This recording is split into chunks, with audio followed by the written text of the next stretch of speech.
Press play. So, hello everyone. I have to say I'm quite impressed by the number of you that arrived. It is July and I thought that half of you will be still already somewhere on the seaside. But I guess the hot topic of fundraising for startups is, even it's hot outside, that doesn't matter. It's hot for you and for all the startups that really are looking to either become startups or already startups and want to raise funds at some point. So even though we did cover this topic a little bit at our kickoff event a little bit over a month ago, we decided to still repeat the topic, go a little bit deeper into it, and then also have a little bit of a discussion and panel from those who have actually gone through the fundraising process. So thank you all for coming. This is the first meetup organized by Cross Startup Association, whose goal is to really foster the Croatian startup ecosystem. Because as I say it, some do not agree with me, but I think that we have all the ingredients of the ecosystem, but we don't have the ecosystem as such yet. So we need to foster and empower the exchange of knowledge and resources, meetings, mingling. We want you to all meet each other, figure out, how you can maybe cooperate, share, of course, your knowledge, your experiences, because only that way, by helping each other, we can all grow. So that's why we created the Cross Startups, so Croatian Startup Ecosystem Association, to really try to connect everyone who is a player on the scene. And we have sort of 4 pillars that we're focusing on. One is to try to ease and eliminate some of the regulatory and legislative barriers that are, I wouldn't say completely, making it difficult for startups in Croatia, let's put it that way. So let's make it easier for them to be started and operate from Croatia. The second one is to try to really pool all the resources and know-how in one place. So the idea behind that is to create a lot of educational materials and to create a lot of, for example, templates of documents that all startups use and then need to create them from scratch. And why? If someone has gone through the process, we can share and create a template out of it and share with others. The third one is building the community, so this meetup is one of the things and one of the ideas behind it, so that you can all meet each other and mingle. And the fourth one is to improve the positioning of Croatia on the international scene, because Croatia is still very much known for its tourism, for the beautiful coast, But when it comes to technology and startups, we are only now getting recognized, and we want to speed up that process, let me put it that way. So thank you all for coming to today's, the first meetup of Cross Startup Association. We are going to kick off with our VP Investment, Božidar Pavlović, giving a presentation on fundraising, do's and don'ts, for example. Is it how we put it? Something like that. After that, we're going to have a panel with 3 founders who have gone through the fundraising process. And after that, and I think maybe some of you have already figured out that we have cocktails, so maybe the rain will also stop, so we'll be able to go to the terrace as well. And the idea is, as I said, mingle, get to know each other, talk, share your knowledge and experiences. Okay, so without further ado, I will ask Božidar to come and start his presentation. Thanks, Heidi.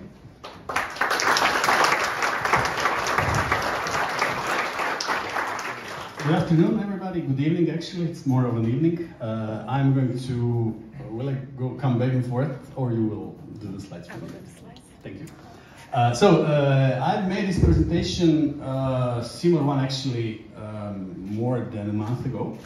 And it was actually quite popular. And we decided, lots of people asked us for the presentation, so we have decided to extend it a bit, because we realized that this topic is extremely important for the community, for the ecosystem, Just a few words about myself. I'm a former banker. I'm an engineer by profession. I worked in a startup. I was also angel investing in a number of startups, very successful ones. And currently, with a couple of partners, we're building the global venture capital fund here in Croatia, aimed at mainly Croatia and the rest of the region, which people usually call it Balkans, and I prefer to call it late in Europe rather than the Balkans.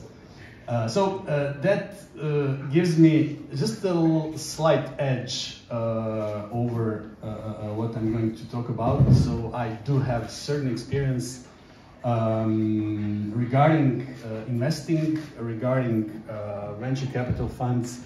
But let's start, right?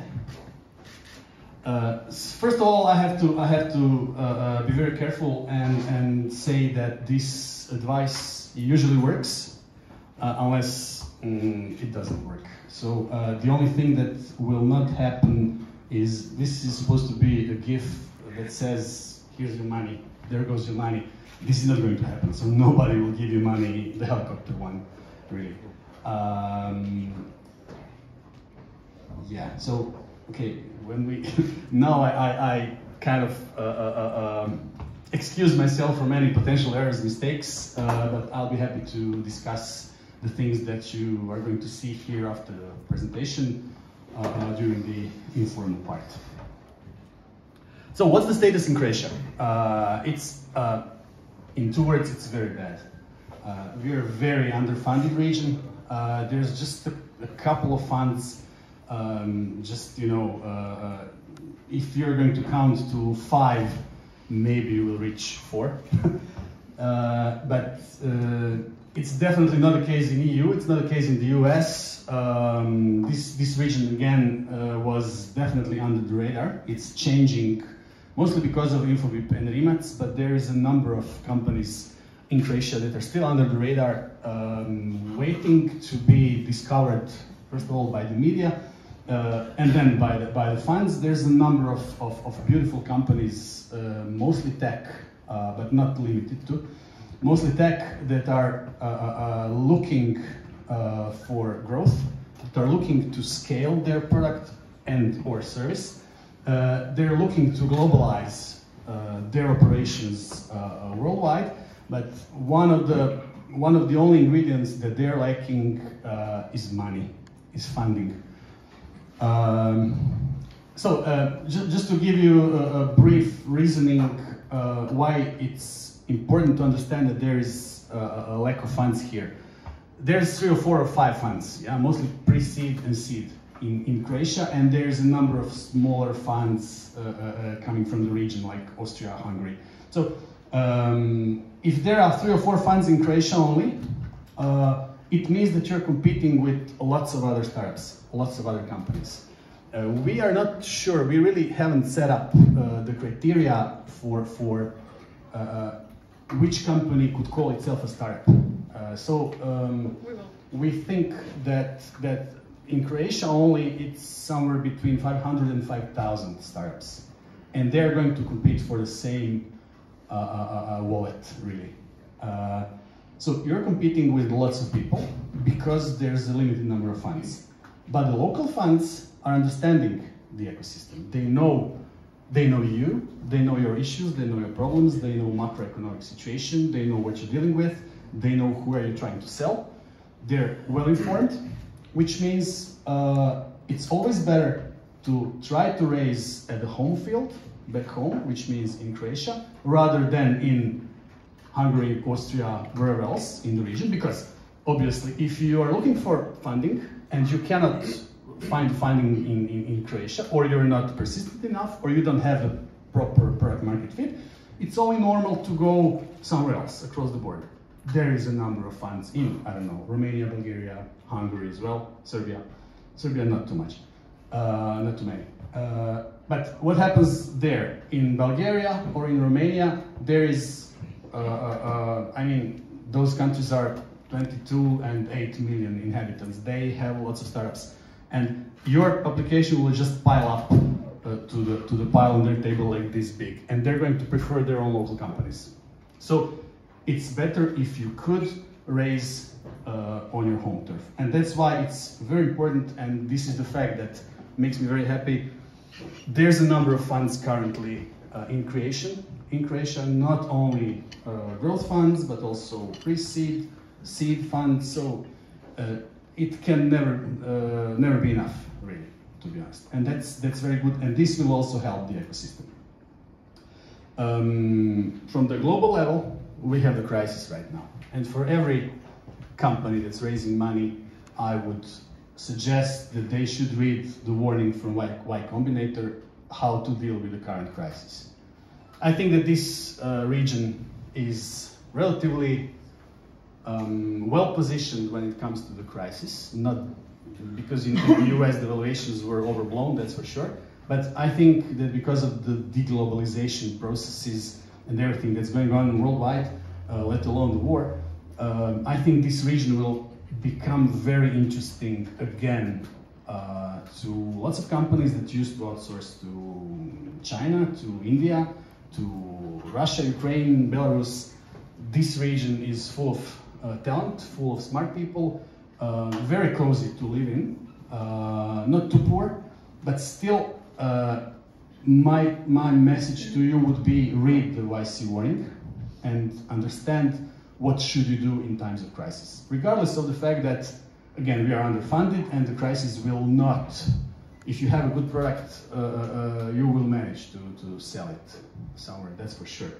So again, my theory is the crisis will not affect us that much, but still it's important to understand the overall macroeconomic situation around us.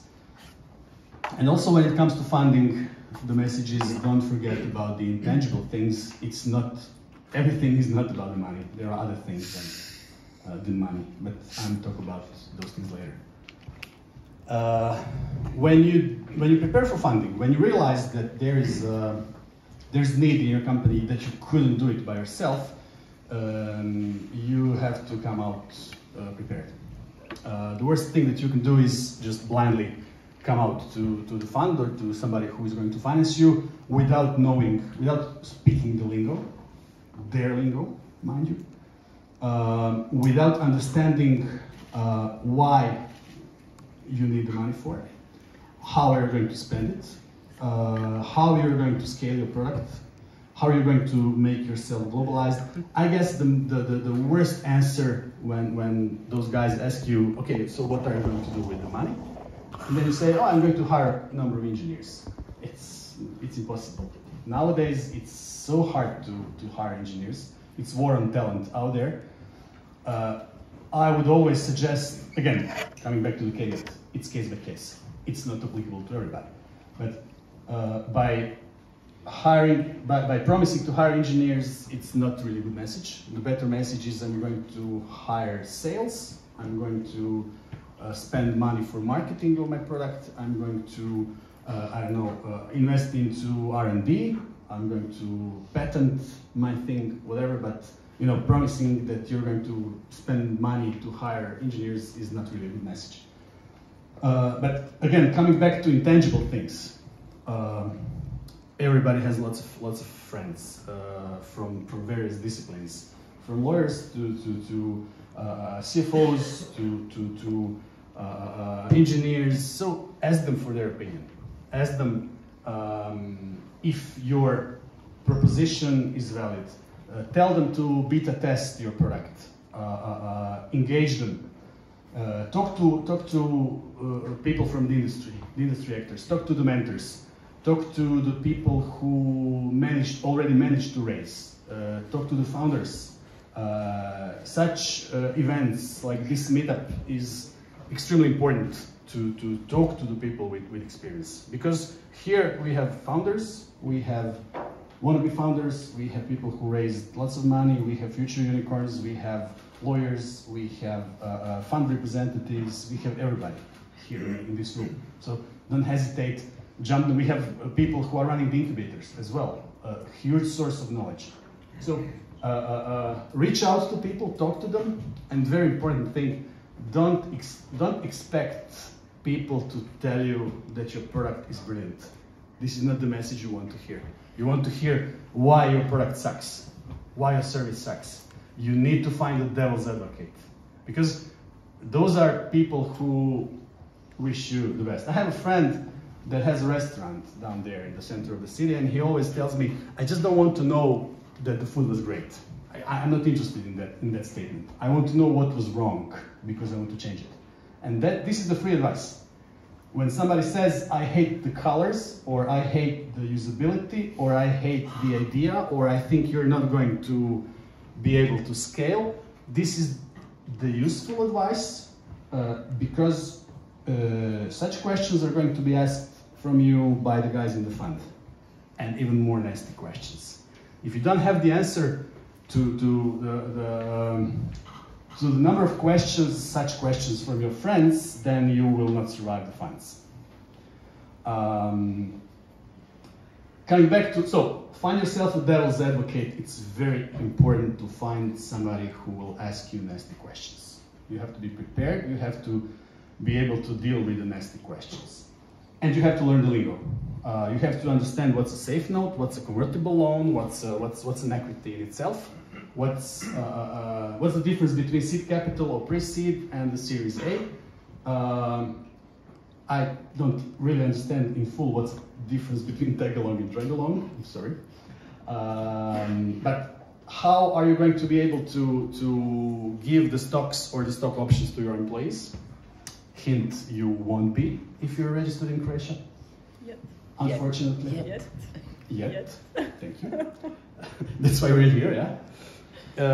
And work on your business model daily. Work on that investor's deck. Update it regularly. I know a great startup from Serbia who basically non-solicited, they sent me the updated numbers, updated business plan after the crisis has started. So it was a month and a half ago. And this is the great practice. This is brilliant because they reacted without being asked.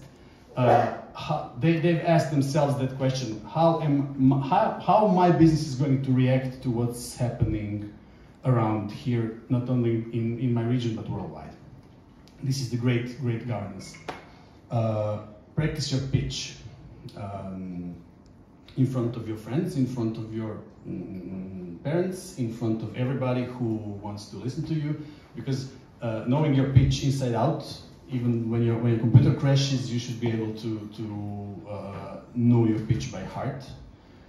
Practice long pitches, short pitches, elevator pitches, peča kuća, that's like 3 minute pitches. Change your deck, know your numbers by heart, and make your business plan bulletproof.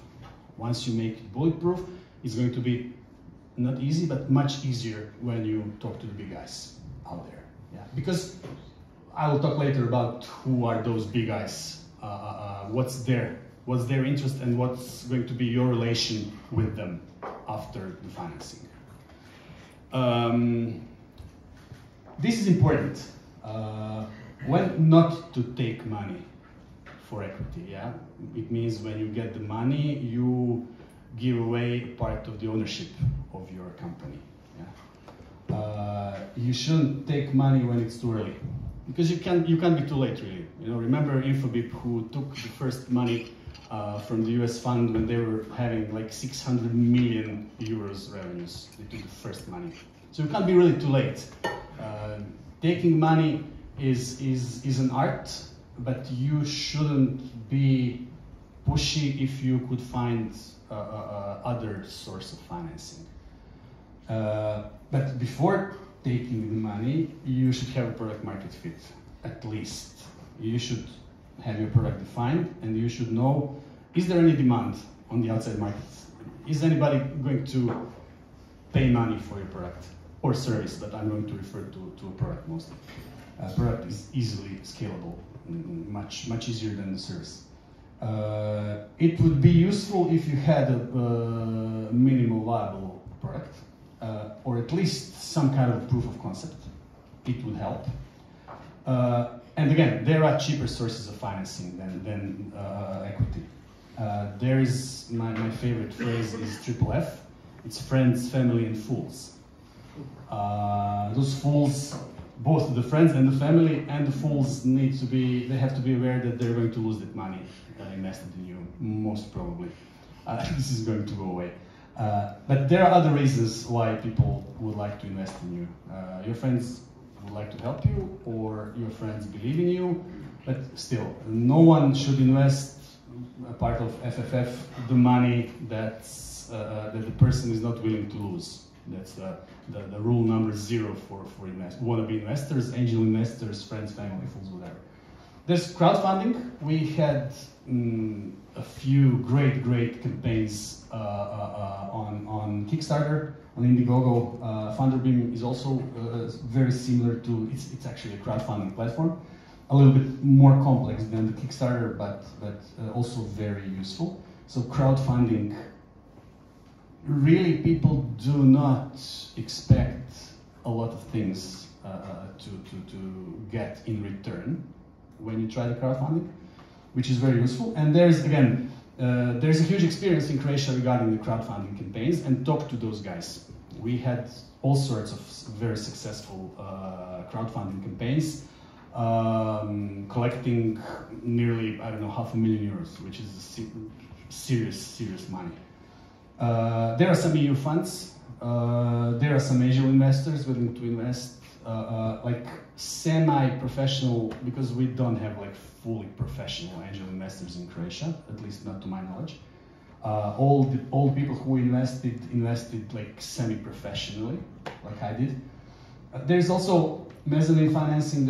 There are bank loans. Most probably you will not get a bank loan because you're not bankable. You don't have any asset that can be used as a collateral in the bank, but it's worth trying.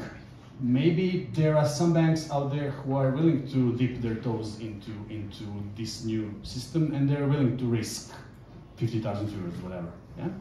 Please don't.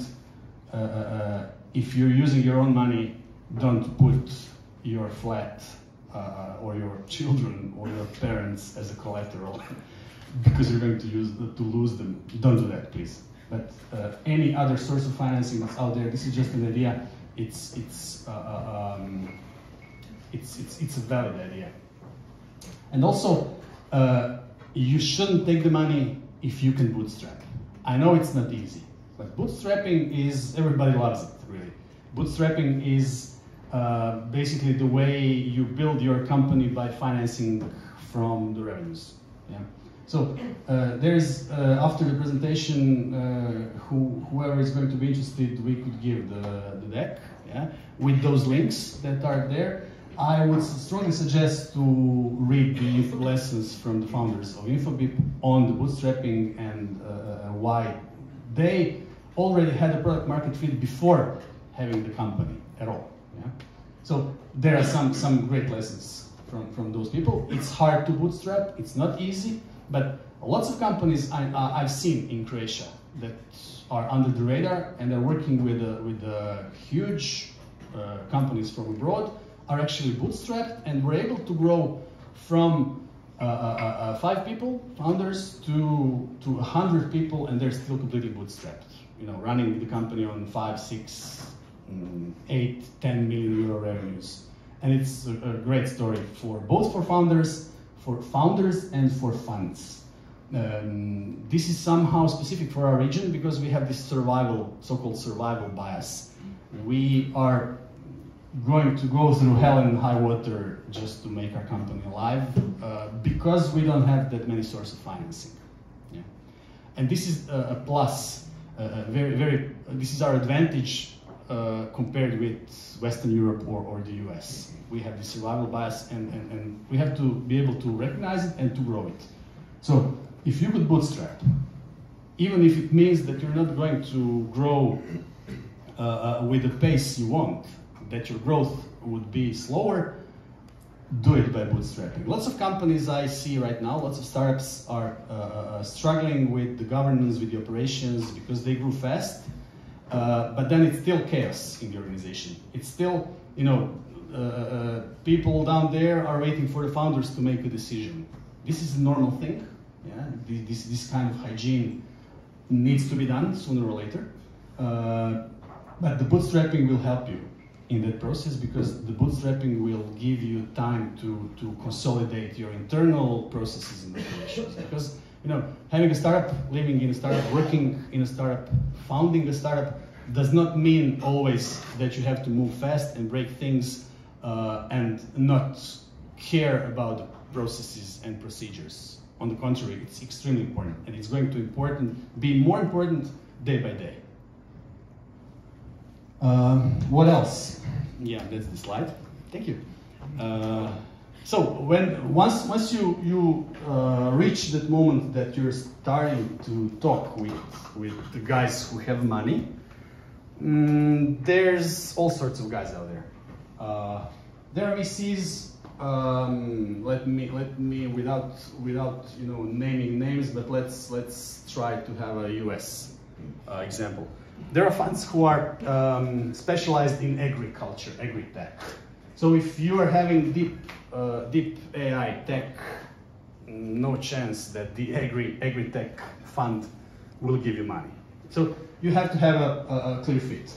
VC should understand your industry, your product, your market, and your business plan, and they should be able to raise some questions, but you should be aligned with your VC guys. Yeah?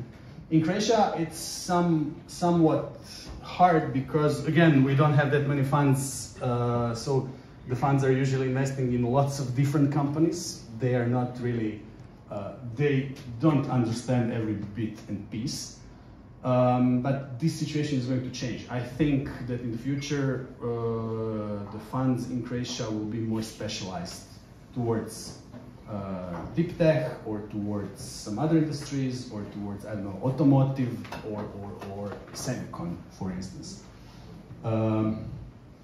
There are cases where VC will not be able or will not wish to help you with their contacts, with the network, with their advice, because they're so overwhelmed with the number of companies they're dealing with, which is, again, a bad thing that's happening in Croatia. Some funds are having like a zillion investments, and they cannot really, with the limited number of people, they cannot give you enough time, thus reducing their chances to succeed. You have to understand that once you take the money from the VC fund, then those guys are becoming your co-founders. They own a piece of your company. They don't own the control, most probably not, but they own a piece of your company. So ask yourself, would you found the company with that very person, with that very guy? If the answer is no, it's better that you don't take the money, to be honest, because this gap in understanding, this mental gap, this situation when you don't click with the guy will not go away. It will just get worse in the future. And this is the next bullet. It's not usually on funds, but if your rich neighbor who you hate over the terrace or a border of your field is willing to give you money, but you know he's an asshole and he's going to give you a hard time. So he's not going to be productive in asking nasty questions in order to help you, but he's going just to, pardon my French, fuck you up because of the fact that he or she gave you the money. Then don't take the money from that person.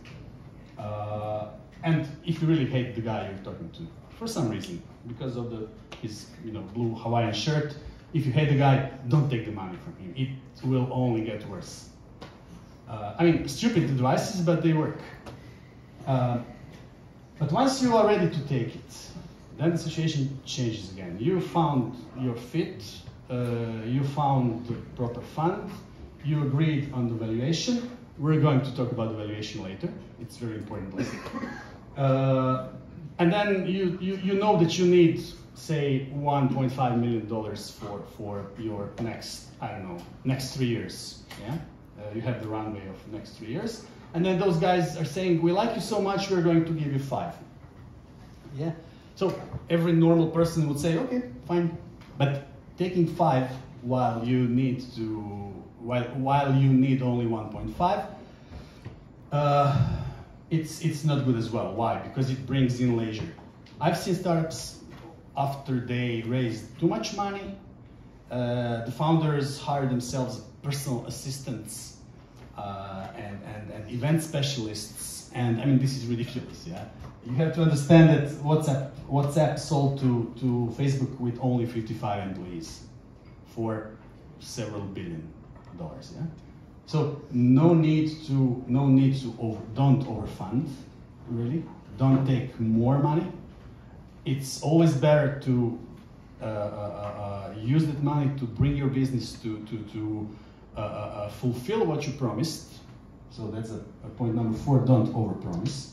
It's important because if you overpromise to your co-founder, which is a fund, then obviously they will, in the next round, it will be much harder for them to give you the money because you lied to them. Overpromising equals lying, really, unless you have some really good reason why you didn't fulfill your plan. Look around. Coming back to the earlier point, there are funds in Croatia, there are funds in the region. Don't go to Silicon Valley. I mean, they have like 3 floors of applications of different worldwide startups that are most probably way better than you are. So there will be time for Silicon Valley. Just like, you know, Infobip made it through Silicon Valley. Not quite, they raised money from New York guys that's still there on their way. Don't, you know, look at the Silicon Valley yet, but you have to watch the TV series Silicon Valley because it's a great and very, very truthful series on how life in startups really looks like. In my opinion, and some founders will not agree with me, it's much better to have a few smaller rounds than a big one with modest valuation. It dilutes the founders, I understand, but it's better to deliver and then the raise rather than overfund yourself without the delivery. Because then the money will stop if you don't deliver. But if you're going slowly and building your processes, building your product, building your results, building your sales, then the next valuation will be bigger and you will get the money easily, much easier from the previous investors as well. Because all the investors, most of the investors, at least like official ones, like VC funds, they like to follow through their investment. So if they see that their investment is making money, it's growing according to the pace they agreed upon, they will give you the money again, which will make your life easier in the next round after 2 or 3 years. Mutual relationship between the VC and yourselves as founders, you have to treat yourselves respectfully. You should treat them as your co-founders, but they should treat you the same. Yeah, because the mutual respect is very important. If one side is like is acting higher than the other one, it's not a good relationship, like in life, right? And I think the most important advice from this slide is find a good CFO. I cannot stress this enough, because there's lots of smart people in your company, brilliant engineers that can make everything. They can make, you know, the stones sing, but you need to have your way with numbers. You need to understand where you burn your money, how you burn your money. You need to understand what's the proper way to report your progress, to track your sales, to plan properly what are you going to do with the new money. Having a good CFO is of the utmost importance. I've seen lots of startups that had great ideas and extremely capable engineers, but they screwed up with the CFO. They screwed up with the guys who, you know, us engineers tend to say, it's not important, it's just numbers. No, it's extremely important. This is the business. We're talking about the business. It's the core of the things. Everything else is nice. We have the idea and we have the way how to build our business. What's the business model? What's the business plan? And we have to find our way with numbers properly. If you cannot find the proper CFO, ask your VC, ask your partner. They should be able to find you one, because it's in their best interest to find you the proper CFO that they could trust.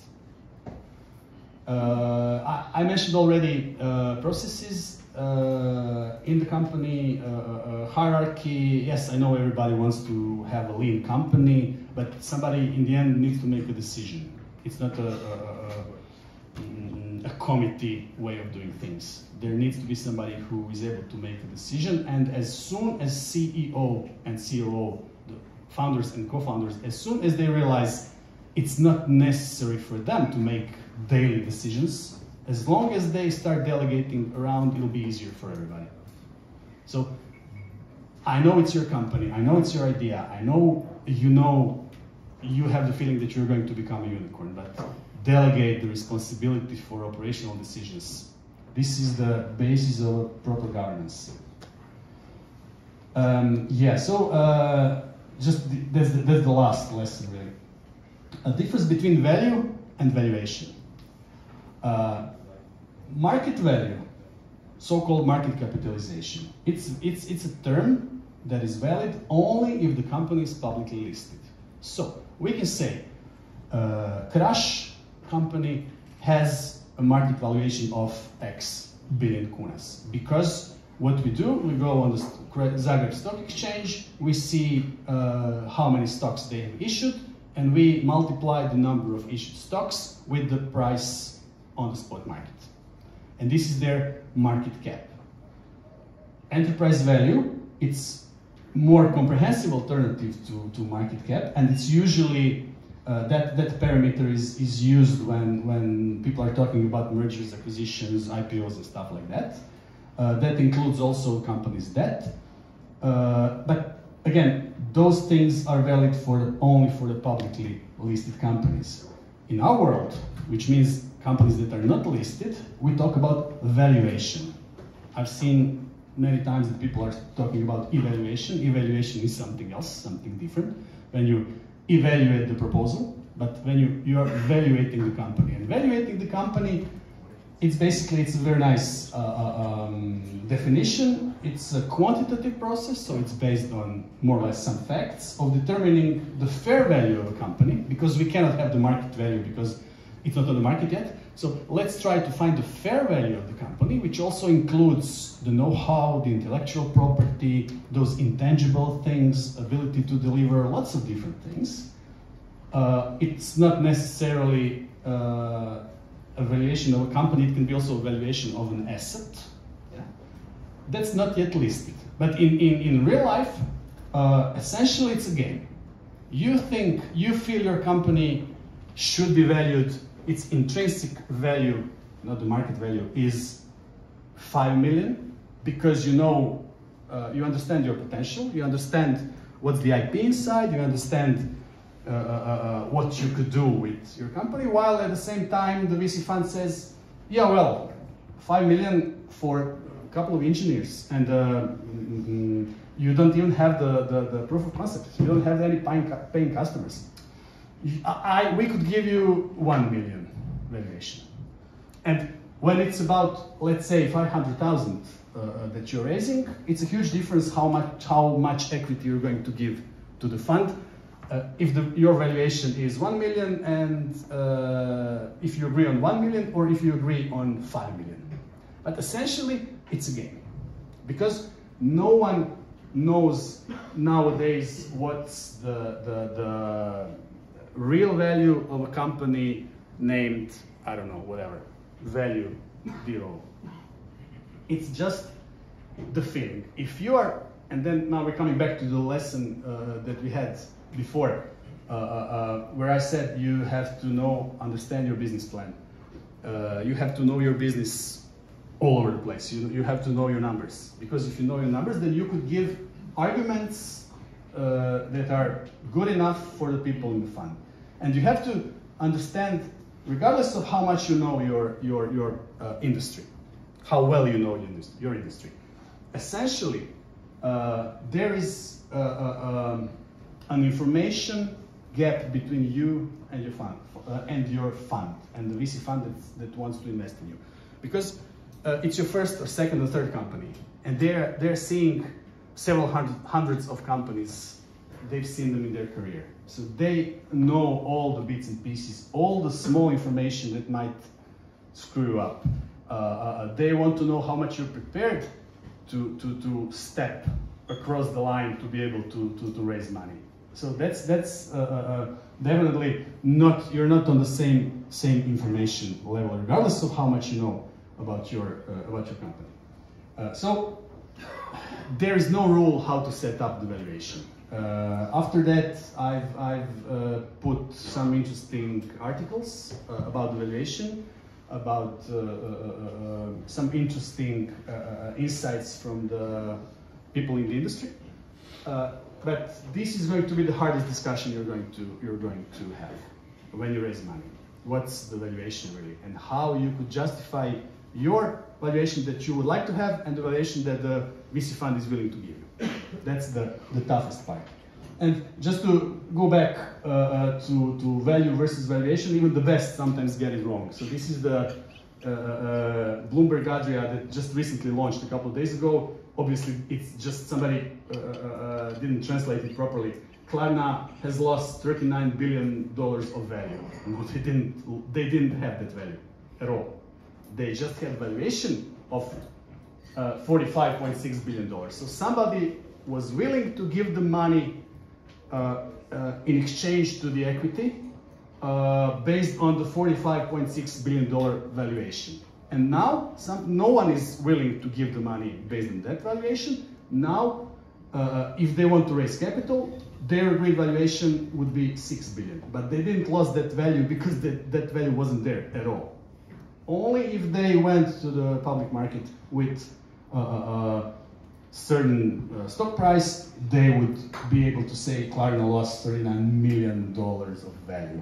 If Tesla drops, or Rivian, or some listed companies, then this article would have a proper heading. So it's always a tricky thing. This is required reading. Justin Kans, Tihomi Bajic, he's a great guy living in America. How to prepare for your first round of VC funding. Index Ventures just recently published an article on employee stock options program. I hope that soon employee stock options program would be applicable in Croatia as well. The laws would be changed, so the founders will not need to register their companies abroad. And that's basically that. I think there's the last slide, which is, yeah, we're vultures, yeah, okay. Venture vulture. Thank you very much.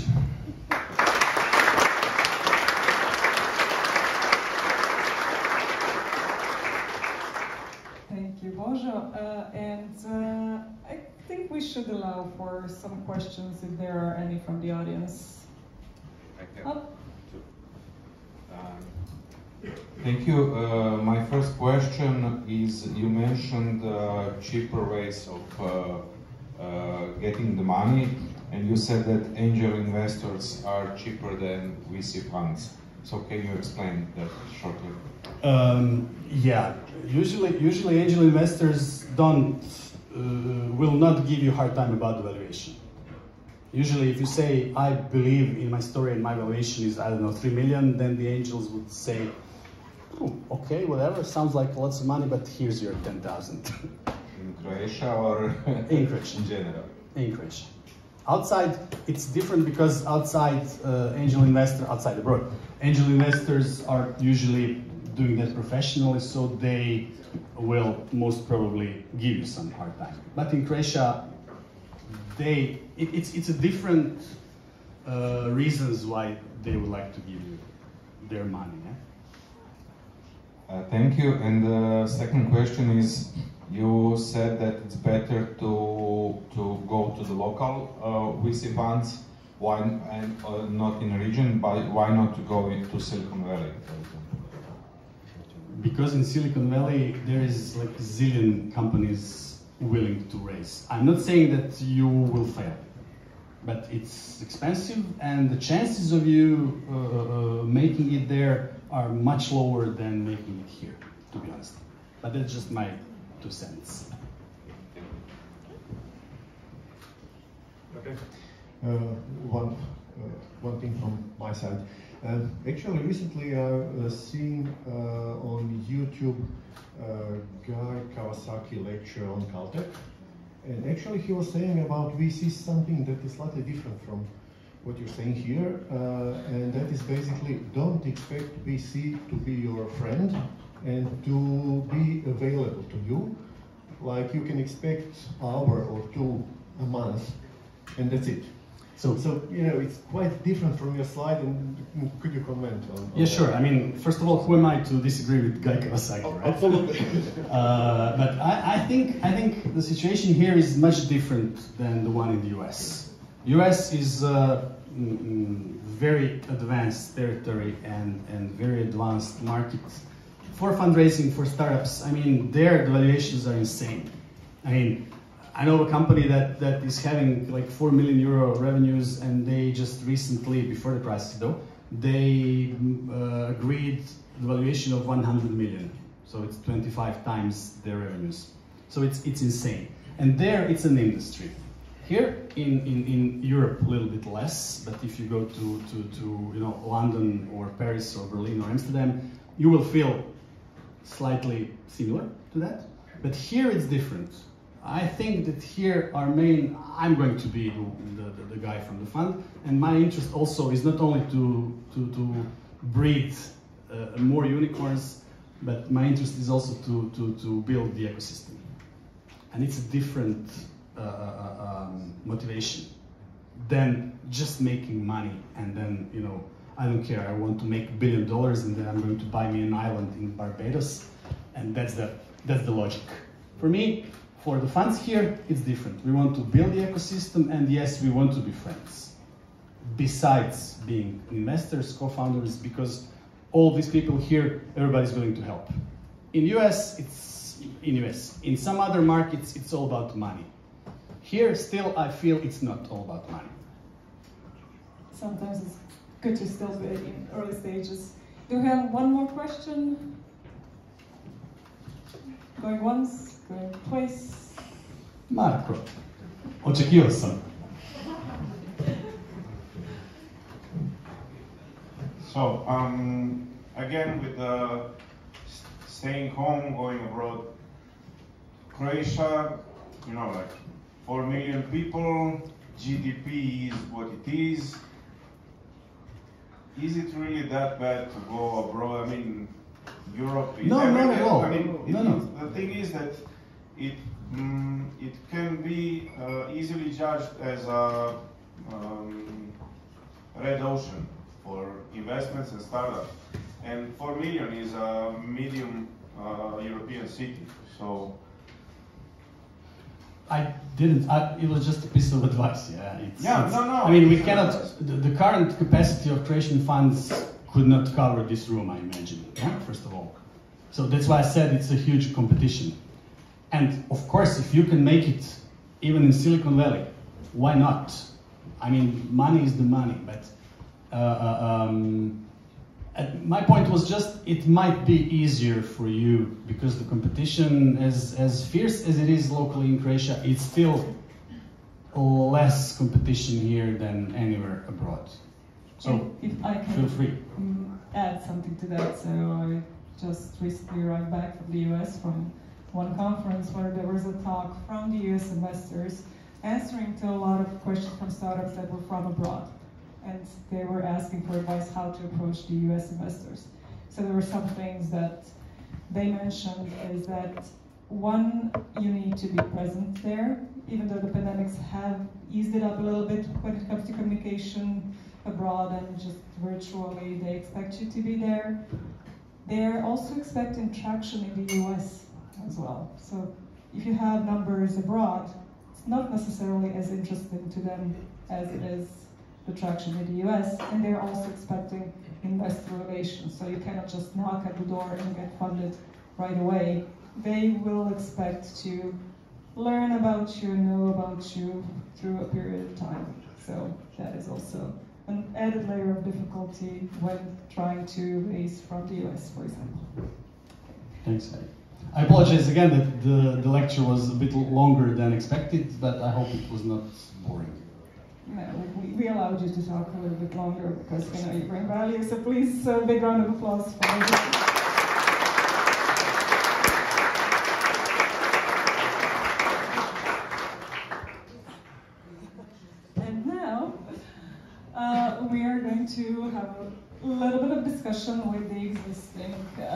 so with the founders who have gone through the process of fundraising and know it inside out, let's put it that way. So we asked them to come and to actually share their experiences with you. So I'm going to ask my panelists to come. Where are they hiding? Srđan, come on, Matija, Ivor.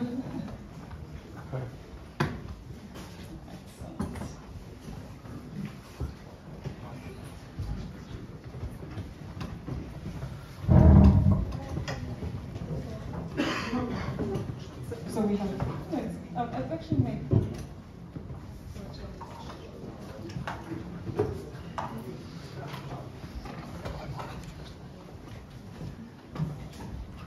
So as I mentioned, these are the guys who went through the fundraising torture. Sometimes I dare say it feels right. Going through it. Or there's some of them are going through it right now. But before we start into the questions about fundraising, if I can just ask you guys to briefly introduce each one of you, so you personally and the business, because I'm sure many of you know who these lovely gentlemen are, but maybe some of you don't. Hi everyone. Can you hear me? Yeah. First of all, welcome to our offices. So I'm CEO of both Bornfight and Media Toolkit. Bornfight is a venture building company from Croatia. What we are doing here is we are trying to find people who have an incredible idea and can't build it themselves. So they come to us and we help them build it into reality and build it into a startup. The second thing that we're doing is helping existing startups scale in the global market. Currently we have 4 of those companies in-house. So one of them is Taboo, which you probably know. It's a platform for transparency in salaries in Croatia. Second one is Mabu, which is a booking manager and a property management system for camps. Then we have Elevian, which is a platform for organization of gymnastic competitions. And we have Bornfight Studio, which is building websites, award-winning websites for companies like Infobip, Gideon, Photomat, Rimac Automobili, and some others like that. Nice references, but now please mention Media Toolkit, because that's where you raise funds. Yeah, and then we have Media Toolkit. Media Toolkit is an online media monitoring solution. We started it some 8 years ago. So we started actually building it some 10 years ago, and then we pivoted into media monitoring some 8 years ago. There we are currently at 600 customers from more than 100 countries. We're doing everything from these offices here on the 6th floor. So we have a whole team here. We built a team of 50 people. And yeah, we raised some time ago for Media Toolkit, so it was RSG Capital, but we will probably talk about it later. Yes, we will. Srđan. Hi everybody, my name is Srđan. I'm a co-founder and the CEO of Orca. We are a drone technology company based in Osijek. We started 2016 as a completely different company with the same people, a same founding team anyway, and we were providing engineering services to startups, and with a twist that we were doing hardware engineering services. And somewhere along the way we started doing our own projects, and one of those projects was very successful, and so successful that it actually took over the company and pushed us in the direction of drone technology. When I read about Bornfight and venture building model, I realized, man, we are also a bit of a venture builder, because we helped so far 2 companies to basically go from an idea to a product, and we took equity in those companies, and those companies raised money, and those companies became our clients as well. So we are still a shareholder there, and we're also provider of technical service. And that's I don't advise that to anybody that wants to sleep and have a life, because I hardly sleep and I don't have a life. But it takes a lot of time. But yeah, I mean, I guess it's not some. We didn't really get rid of that service shop mentality and that idea that, you know, we have a great team and we can do everything, which we can, but you know, all in due time. So yeah, and we raised so far. We raised 2 rounds, and we are just about to close our 3rd. And yeah, it's a very challenging time to raise money right now. Thank you, Mattia. Thank you. Hi everybody, I'm Mattia, and our company is WASP. So I started it together with my twin brother about 2 years ago. So both of us are computer scientists and engineers, so we're also developing a tool for developers. So very shortly, WASP is a specialized programming language for building enterprise-grade web apps with less code and with the best practices out of the box. But the key point is it integrates with existing technologies like React and Node.js. So you know, it's not like we are reinventing everything from scratch. Just shortly about us, we graduated from Y Combinator about a year ago, then raised our seed round from the combination of US and European investors. So right now we are focusing on the product and growing the open source community, and you know, we plan to release the beta in a couple of months. It's quite an interesting mix. Some that have raised here in Croatia a while ago, some that are hardware companies, which has its own set of challenges, and you actually have experience in the US and raising there as well.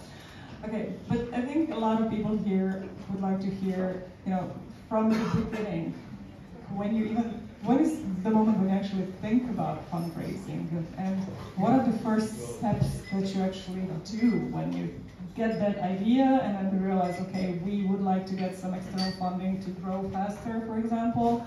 What are the first initial steps that you did? Should I go? Yeah, you can go, Mattia. Yeah, I mean, just shortly about us. So I mean, we had some previous startup experience, so we were familiar with some aspects of fundraising and why do it. I mean, I think it's important that it makes sense, you know, what was also mentioned on the previous presentation.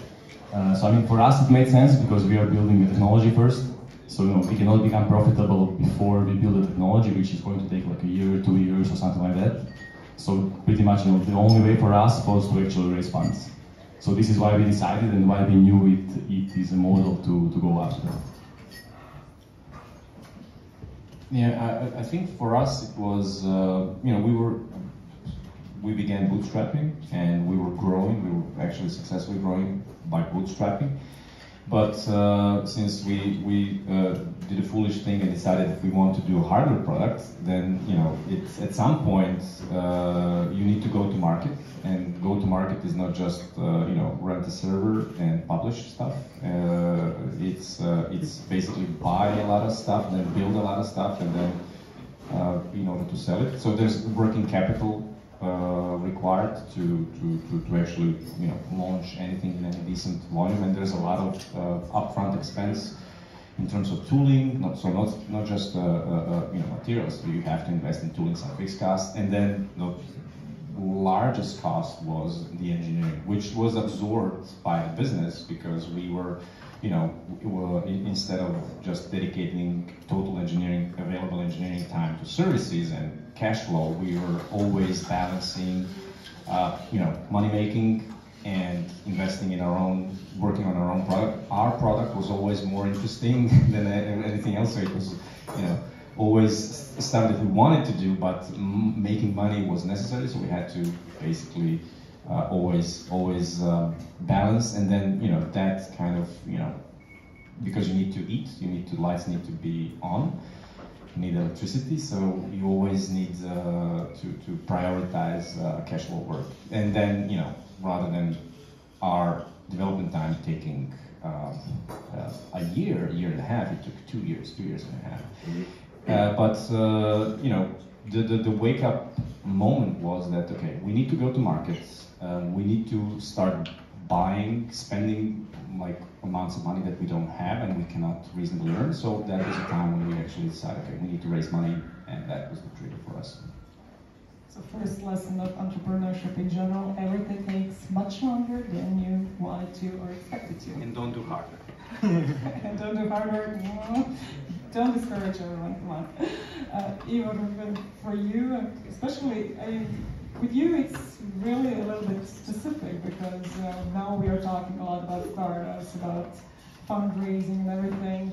Now we even have some funds in Croatia which didn't exist when you were raising. So how was that? Yeah, when we were raising, we actually raised from Slovenian funds, so it was RG Capital. This is an old fund from South Central Ventures, as they're called now. So we actually raised for the agency that we then had, and then invested in the products that we were building. Actually, it was a similar story to his, as we were building a platform that was pretty hard to build, and it took some time to do it, so we needed funding for that part, and we used it for the first couple of years, and since 2017 we've been profitable and growing ourselves. Basically, every year I'm thinking if we can go, if maybe we can grow faster, if we raise a new round. So it's always somewhere there in the back of my head. Basically, what I was thinking when Božidar was saying that you should wait to raise is, yeah, I think you should wait as long as you can, but you should start raising immediately. Basically talking to all the investors, making a network, talking to them on a regular basis, because usually what investors want to do is have a track record of how you were doing before. Because if you come to them at just one point, then they just have one information part, and the other is the story that you are saying, what you did before. And if you're constantly talking to them, then they can compare it with their notes. That's a little bit of the investor relationship that I was talking to. And there's an adage that goes, when you're raising, like you start raising immediately after you close the first, the round. Yeah, on that point, so we, our first institutional investor, so first VC fund that invested money in our company, was actually the first VC to contact us, and the first VC that we ever spoke to. And the first contact was 2 years before we actually closed the investment. And then, there was another attempt. We didn't find, we didn't see eye to eye. We couldn't close the deal then. And then a year after, they eventually. So like they were able to see us grow for 2 years, and still want to invest after 2 years. So yeah, that's. You say it was the first one you spoke to. How did you did you decide who to contact? How do you figure out where to find the contacts? How did you get in contact with the VCs in general? So funnily enough, and I think that's an outlier, so don't take this as an advice. Funnily enough, they found us. We took part randomly at the Pirate Summit. I don't know, 2017, 16 maybe, and basically Pirate Summit was distributing the pitch decks to a bunch of VCs. These guys saw our deck and found it interesting, and then they came to visit us, and then the conversation was ongoing. Okay, so you would say go to conferences, go to events. Maybe? Go get yourself in front of people. That's for sure. That helps. That cannot, at the very least you're gonna practice the pitch. You're gonna talk to people. So yeah, that definitely helps.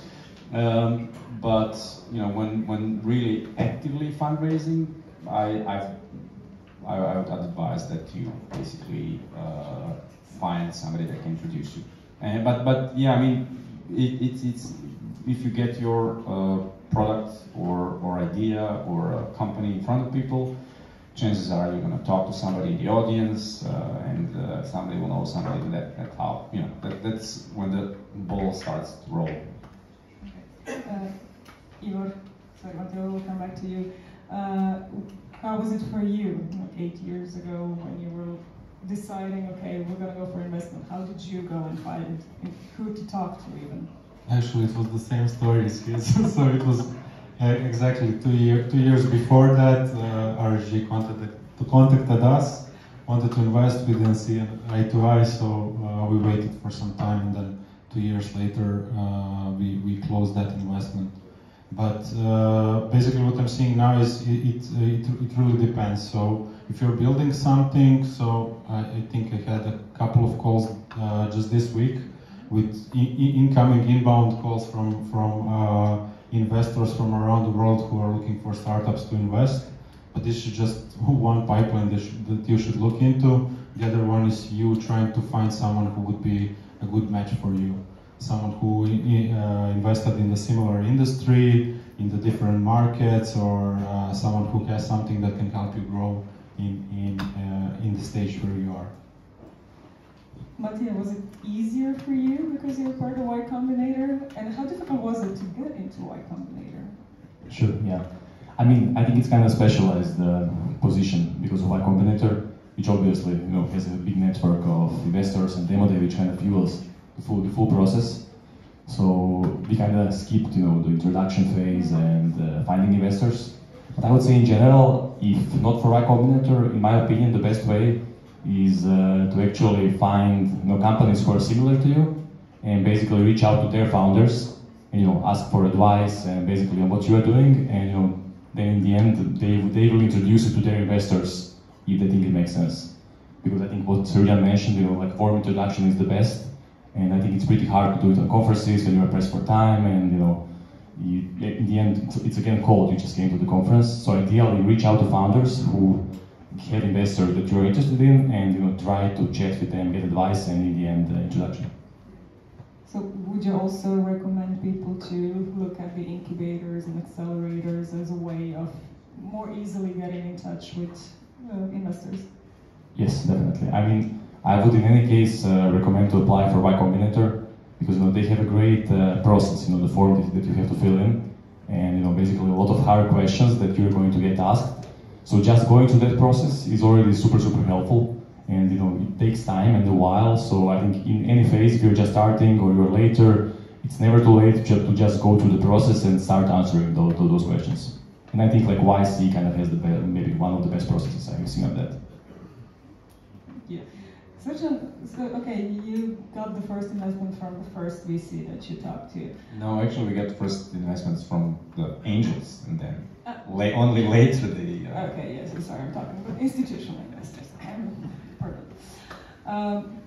But I've heard a lot of experiences from startups here that they had to talk to a lot of investors before they managed to find the ones that they really connected to. Was it the same case with you in some of the rounds that you did? Yeah, that's definitely. I mean, as Božo said, you know, simply for some people there's no fit. They will not. For us, that was the most often. We don't do hardware. Nobody invests in hardware. So that's, you know, if there's no fit, if you don't fit investors' profile, you know, there's really no conversation to be had. Then, you know, maybe the timing is off. Maybe they are just fully invested their fund, or, you know, whatever. So, you know, you will get to a lot of no's, and you get to talk to a lot of, but I think it's useful because you get asked certain questions, and the moment you don't know the answer, that's the moment that you learn something, and that, you know, figure out that you can improve your awareness of your company or your business. So yeah, I mean, it's part of the process. So although our initial rounds were, you know, we didn't have to go around that much.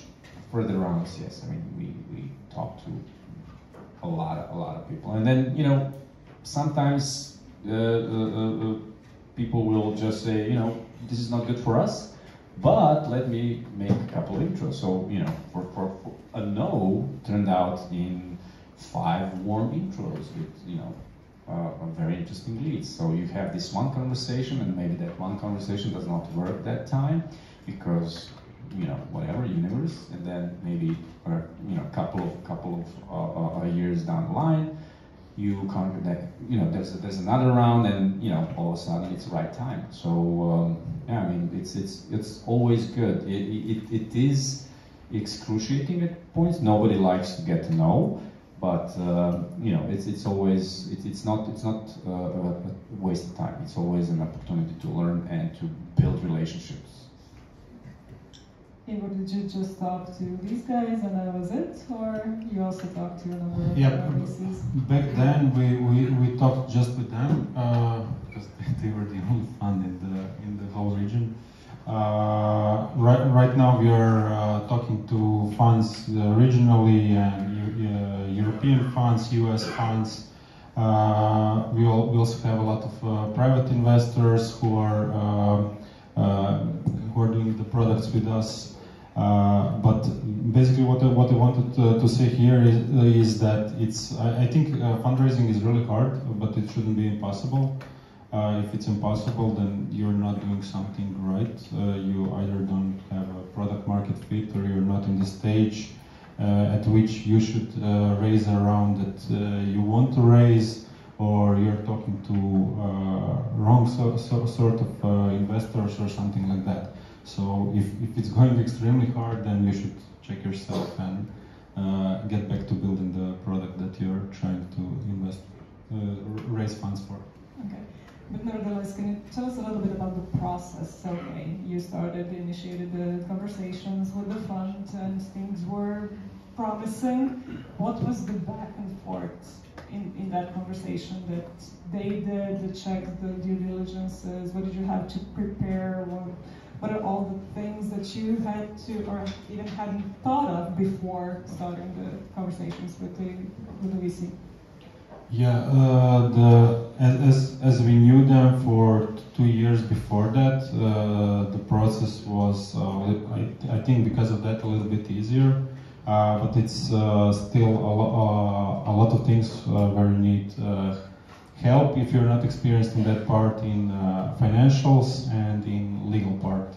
And I would advise everyone to take extreme care on both of those parts. So find someone who is experienced in doing deals like that, and basically get the help that you need before it's too late. Because if you get locked into the deal that you didn't want to do, or that you didn't know that you don't want to do, later it's usually too late.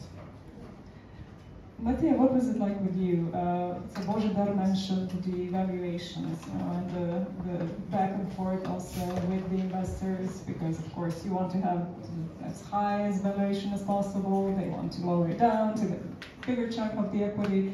How did that part of negotiation go? Sure. I mean, for us it was actually quite simple, because in YC everything is kind of extremely streamlined. You know, they have a lot of companies, and it's kind of pretty clear from the beginning, you know, what is the range of the valuation. So, you know, pretty much not depending on your sector, size, or similar, everybody's kind of in a similar range. So it's, you know, there is not that much room for negotiation, and investors know they cannot really lowball them because they are YC companies. So kind of, I think that is kind of out of the equation for YC companies. Okay. Srđan, you mentioned it's an excruciating process. How do you mentally go through that and getting all the no's, no, and survive and finally get to that yes? Because I'm sure it's pretty hard, really. I don't know, just keep doing it, I guess. Keep on swimming. But I would, yeah, I mean, yeah, just keep doing it, because you know, it's either earn money or raise money or close the company. So what's, you know, are you gonna go for another no, or are you gonna close the company? That's easy decision. So, but I would like to comment on the valuation, if I may. You know, it's for us, and I think for every early stage company, it's there's always this there's always a lot of expectation in that price. So when we talk about the price, it's a fair market value price. It's like whatever whatever price the transaction can happen at. And if you have a lot of market players and a lot of pricing, so that market can determine the price. But if you have just two parties trying to determine the price, it's going to be a difficult pricing exercise, especially if it's an early stage company, no fundamentals, a lot of expectations in there. So can you sell the story, and can you sell yourself to be the person that can make that story a reality? So it's basically if you have a good benchmark, like a lot of transactions. So for early stage, my experience with when we were raising and other companies were raising, there's always this default price that works at some point. So if a couple of companies, similar early stage company, close at 5 million, you're going to go for 5. You're not going to sell more than 10% of the company or something like that. So it's that type of discussion. A lot of guesswork, but I guess that the more mature the company is, then you have some fundamentals, you have some growth potential, and there's more like reality-based discussion, not just expectation-based discussion, and it becomes more exact. Mattia, okay, you did go through Y Combinator, so it is a bit of a specific experience. But was it also with you about the storytelling? Because you said, you needed the funds to build the technology, so you didn't have it. You didn't really have any numbers, I presume, to prove the traction that you're already having, that will justify the money that you're looking for. So did you practice a lot on storytelling and pitching? Sure, yes. YC is super helpful in getting introduction to investors, but it's not really helpful in helping you close the deal. So that's kind of still on the founder, and I think the process is very similar to YC or non-YC here. So I think for us it was also what you mentioned. We had to work a lot on our pitch, our presentation, and how we present ourselves. So I think for us, kind of the right number was 50. So about after 50 meetings, we felt we have a good pitch. So this is also I would recommend everybody. If you can practice, you can. So practice before you start. And I would say, at least 20, ideally, something like 50, with your friends, people people who can, know a bit about what you're doing.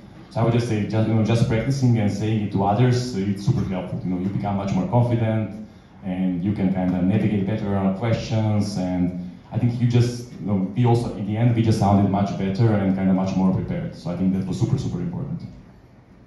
Awesome.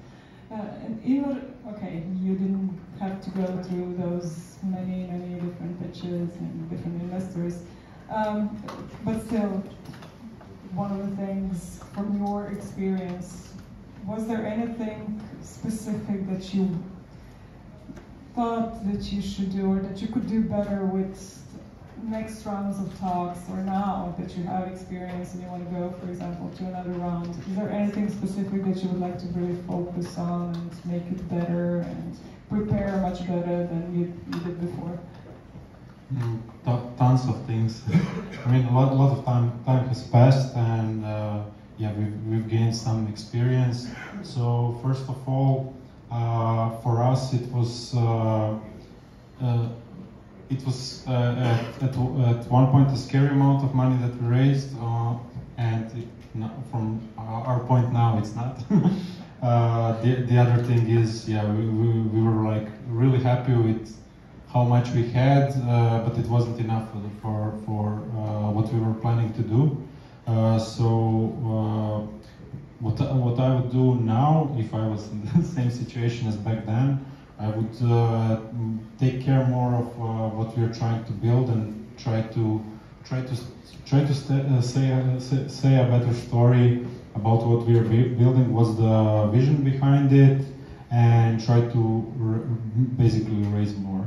Because I think the valuation for early stage companies is basically a deal, as you said, between two people, and you just need to convince one person about the price. So that's maybe the easier part than convincing the whole market that's your price.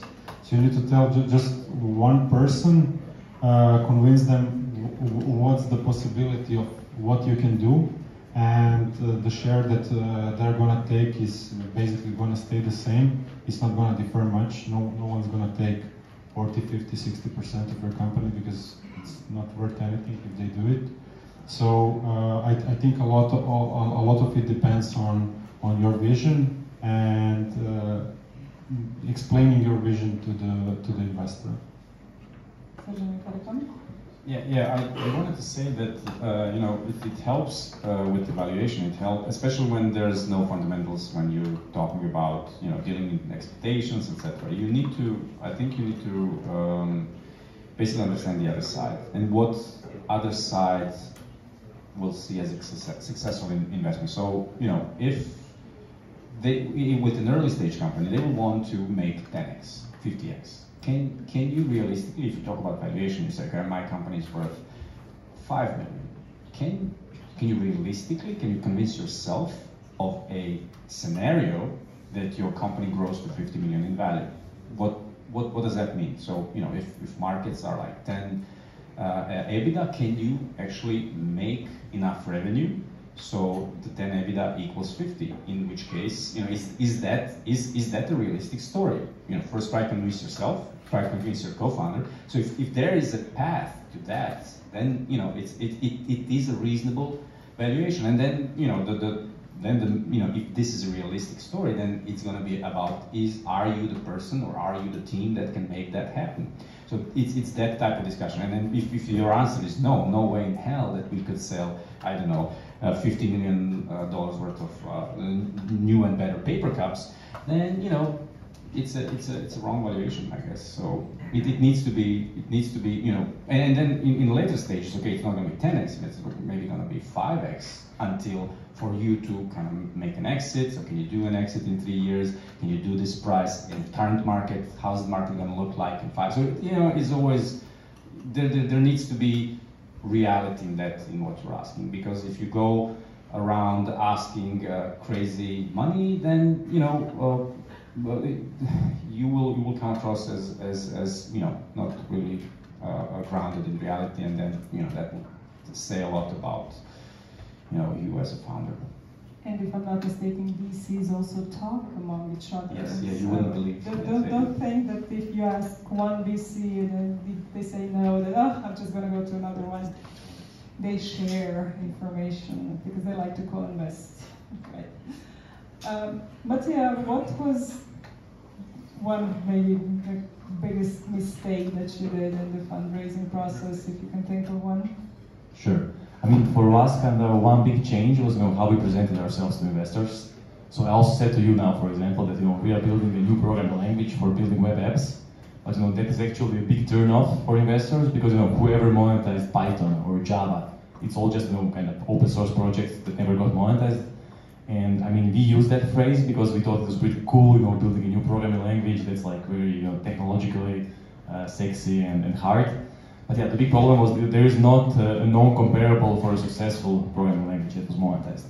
I mean, in the end, we are not building a new Java or a new C++, so it's not like a Turing complete language. We are actually building like a very simple configurational language which integrates with the other solutions. And once we kind of change the narrative to explain that we are not doing that, we are doing the other thing, and we are much more similar to companies like Terraform, for example, which is a big success commercially. In some ways, Databricks. And kind of once we changed that narrative and actually kind of dumbed it down a lot, and that started working much better. I mean, the main maybe what made the biggest difference for us was advice from YC, which we kind of we believed in, but we just didn't embrace it fully immediately. We wanted to stick to our cool story. Was find a company who is very successful and investors know about it, and is a good comparable for you. So I think just that is a super big help, because once we started comparing ourselves to Databricks and Terraform, it was much easier for investors to imagine what is our business model, what is our distribution model, and how big we could get. So I think that just took like a lot of guessing out of the equation. So just find somebody who is successful, big, and you can find a reason why they are comparable to you. Because investors, they don't know a lot about programming languages or I mean, they're usually not specialized in what you are doing, so it's very hard for them to grasp why what you are building is so special and so successful. So it maybe sounds, you know, a bit like oversimplifying it in the beginning, but it's actually super important, because otherwise they have nothing to, you know, to hold themselves for and say, okay, I know why is this going to work, because it's the same like Uber, but the difference is it's helicopters, right? So you have to give them a handle to kind of hold themselves also, and then explain why it actually makes sense. So that was YC's advice from the start, and it was like really a game changer for us. I think we'll have to have some workshop or something with Y Combinator suggestions or recommendations. So John, for you, a little bit different. I'm not going to ask you what the biggest problem was or the biggest mistake. I want you to encourage a little bit those that are doing hardware, even though it's hard. Is there any maybe advice for those that are venturing into building hardware that could help them go and seek investment? No, I mean, I'm just repeating the cliches, and obviously, you know, we love doing hardware. I think that you know, doing hardware is great if you love it, if you're a masochist.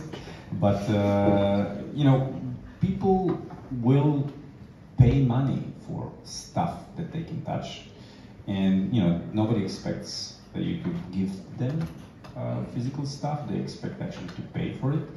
If you are building something that people love, they will be passionate about the brand. They will support the brand, and you know, if you can build something that's beautiful, something that's functional, something that people love, then you know, people will, you know, have a great desire to buy that stuff, and that's like super gratifying. So, you know, when we are all human, we like to hoard stuff and, you know, have stuff in our pockets and desire stuff. So, you know, that's a good part of doing hardware. And I do think that, you know, that mantra about, you know, yeah, software is and it's you know, it is software it's easier to scale software, but I think that for the past couple of decades the Western VCs fixation on software almost made us as a Western society to forget how to build stuff. We were, you know, all like trying to do software, and then somebody else somewhere far away will do hardware. So we forgot to build stuff, and I think that in the long term that's could turn to be much uglier than it is today. And you know, for us, if we were, you know, when we were starting, we said, you know, we're not only gonna do hardware, we're going to build it ourselves. We're not going to go to Asia to build it. We're going to build it ourselves. And you know, that back then, when we were trying to convince our clients that they should actually, you know, do hardware in Croatia and manufacture in Croatia, or foreign clients that they don't need to go to Asia like everybody does, and they could actually have manufacturing in Europe, people thought we were crazy. And it was a super tough sell. But today it's completely different, because now, you know, being vertically integrated and being able to produce super complex products here in Europe, now that's a great selling point. So, you know, I think that at the very least, if you can build super cool stuff, and you can build it, you know, with a great level of quality, then you will stand out, because not many people are doing that. So, yeah, but it can be good, actually. Go for it, basically, if you really want it. Oh. And Ivo, we are slowly running out of time. What is the, I don't know, one tip or trick that you would recommend? What do you recommend to the startups that are now in your venture building program? To build great products. What we're trying to do with venture building is actually what I would advise everyone, and this is to focus on the core business. So with the whole program, what we are trying to do is get out with everything that's not core business of that company. For example, offices, I don't know, IT equipment, parties, thinking about what everyone's gonna eat, where you're gonna find the team, where you're gonna fundraise. These are not the essentials, and these are not the parts of the core business. So basically, I would advise to do that, to focus on their core business. It's something that Sergio was actually saying, build a good product, and then money will come easily. If you don't build a good product, no money will come. So neither from sales nor from investors. Build it and they will come? Yeah. Okay. Build it while they're coming. Okay. Do we have questions from the audience? Always has a question. It grew on me from New York, you know. You saw that. So you said that, especially in the earlier rounds, you have to get yourself in front of people. You have to pitch them your story. Your story has to be like super exciting and very catchy, and then you have to show the market, which is numbers, which is boring, and you lose all the tension. So what would be your advice? Try to find a way to make numbers interesting, or leave it for the Q&A? Make them big. If you can make the numbers big. No, I mean it's part of the the usual standard template, so pitch that everybody expects to see. And you are doing a business, so presumably there is a market that you can sell it into. The larger the market, the larger the opportunity. So I think it's and ultimately it's again, you need to convince yourself that this is worth doing. Sometimes, especially if you're an engineer, you can get carried away doing stuff just because it's interesting, because it's cool, because you think it's cool, and maybe you don't ask yourself, okay, how many people like me are there? Will like everybody in this room want to have this? Because, like, we do have a phone.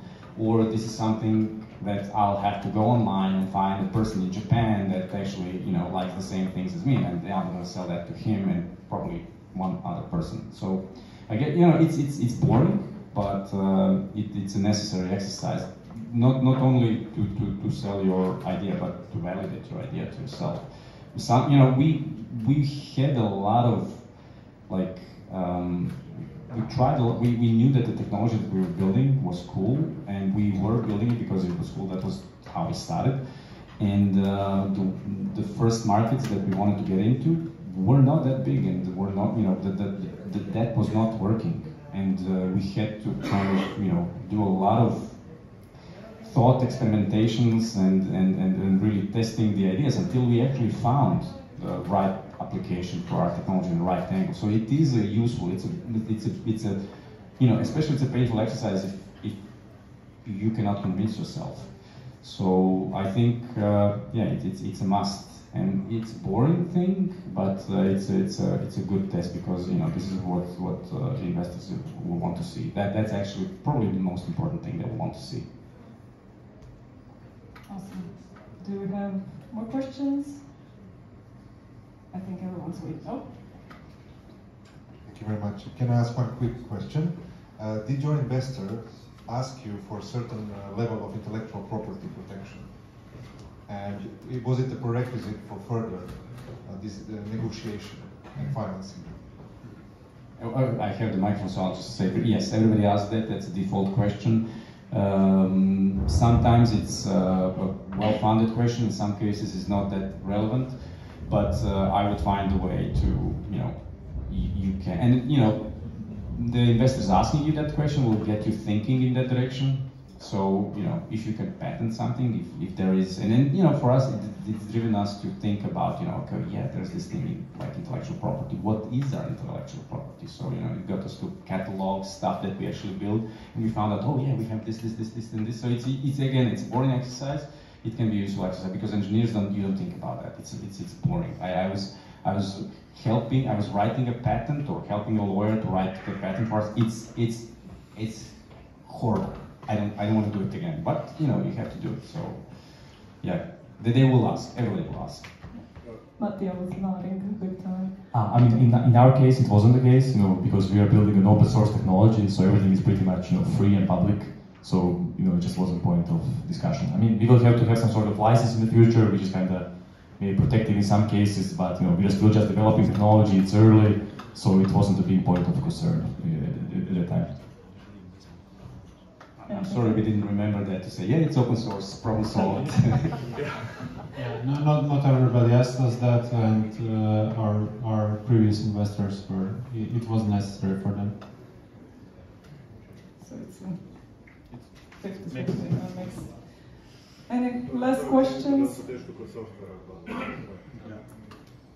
Although software can be patented as well in a way. Much more difficult in the EU. It's an entire process of doing it and what you have to connect it with. Sometimes even a business model, but it can be done much easier in the US. Especially for US companies.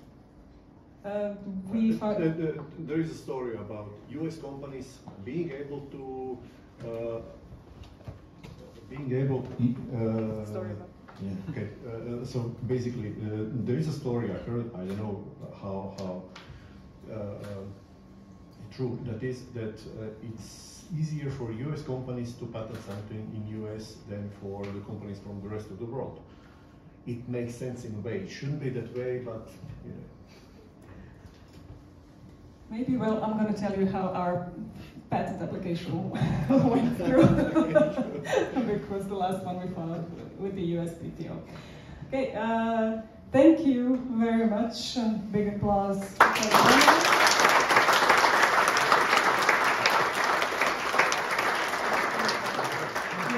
But before we go to the cocktail part and mingling, I have just one last announcement to make.